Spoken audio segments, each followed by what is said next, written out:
What is up, guys? Welcome to the second one that we are doing for the 2019 liveries. This one's the Red Bull Honda, and as you can see, there's a little bit of a drastic change. We're somewhat missing the yellow off of this car. No more yellow, just white, really. It's quite striking, to be fair. Even just the balls alone. Obviously, they're a little bit different to what we saw on the previous season, but again, this is another one similar to the Haas. It's definitely within the realms of possibility, but maybe not 100%. But at the same token, when I did the 2018 one, I had cars as placeholders, and I nailed the white Haas. So you never know, maybe one of these will be spot on. Which would be quite cool. We have two identical cars 2 years in a row. Would be pretty awesome. But so yeah, with this one, we've completely got rid of the yellow, and just stuck with the red and the white. So obviously on the side, we've got the Red Bull is obviously still in red. Still got the red Ascent along the back underneath the ball. Swapped out the Tag Heuer with the Honda. There isn't actually a Tag Heuer sponsor on here. The reason for that is because Honda and Aston Martin agreed that we're not gonna try and take priority over this or take priority over that. They're two completely separate things. But Tag Heuer was obviously a rebadging of the Renault engine. Obviously Honda don't want that. They've come out and they've said they don't want to have a rebadged engine. It's going to be Honda. Everyone's going to know it's Honda. So obviously they're still a sponsor. But I figured, you know what, they're not really a technical partnership. They're more just, they're like Puma, for example. But obviously we've got Puma right by the cockpit. But either way, we've left Tag Heuer off of the car, which isn't necessarily a bad thing. You couldn't even see the Tag Heuer sponsor that was there before. The only difference being that if the Tag Heuer one was there, where it was supposed to be by the nose, that would obviously impact the Honda badge that was towards the back of the car, and also the Honda badge that you can see on the halo. All those are the exact same logo, so you can't change them out. But the Tag Heuer wording itself is separate, so you'd have powered by Honda and then have a Tag Heuer logo, which wouldn't make any sense whatsoever, but obviously that would have been there. So went with that decision, and it's not too bad. Obviously we got Pierre Gasly.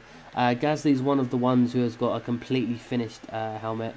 His helmet is I think I put it on my Twitter, so if you want to go check out my Twitter, it'll be in the description, and you can see how the helmet looks. On my Twitter there's a lot of, that's basically where I put the early development stuff.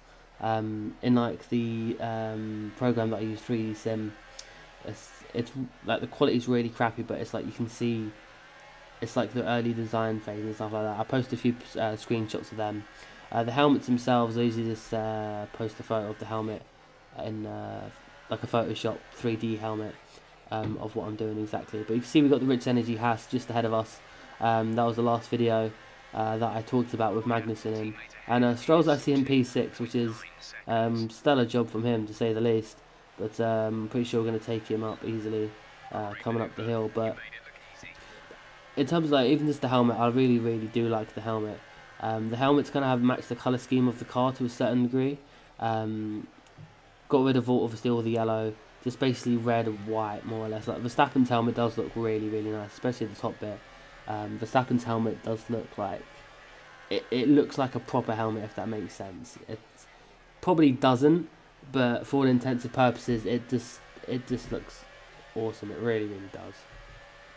But I figured we might as well stick with the colour scheme. Red Bull are very notorious for, however their car is, their helmets match in a certain way. So when Red Bull went to matte in 2016, the helmets also followed suit, and when they got rid of the white lettering on the same year, obviously on the helmets as well, they got rid of the white lettering. I'm not sure about Toro Rosso. I think Toro Rosso maybe kept that for a year or something like that. But they definitely eventually did follow. We've actually caught up to all of them really, really quickly through that last corner. I think the two Mercedes were fighting who were out in front. Max is just, he's trying to choke down the inside of it. I want to choke it down the inside of Charles. He called him Kimmy. It's really weird. It's going to have to be something to get used to. But Vettel's going to get us on here. We're running low on fuel and on ERS deployment at the moment. We haven't planned this very well. But this is going to be a tight little battle. And obviously, considering the fact that Red Bull almost won 2 races in a row at the back end of the season, if Honda's a really a good enough engine, say it's just a little bit less powerful, more powerful than Renault, but a little less powerful than the Mercedes or the Ferrari engine, we could see Red Bull challenging at the front properly, which it'd be awesome to see, especially if Gasly managed to get a race win. Hell, if Gasly and Leclerc get a race win, I'm gonna be absolutely buzzing off my tits. But you know, it's a bit early to assume that's going to be a possibility. They haven't actually, they've already come out and said, you get a good little shot of his helmet there actually.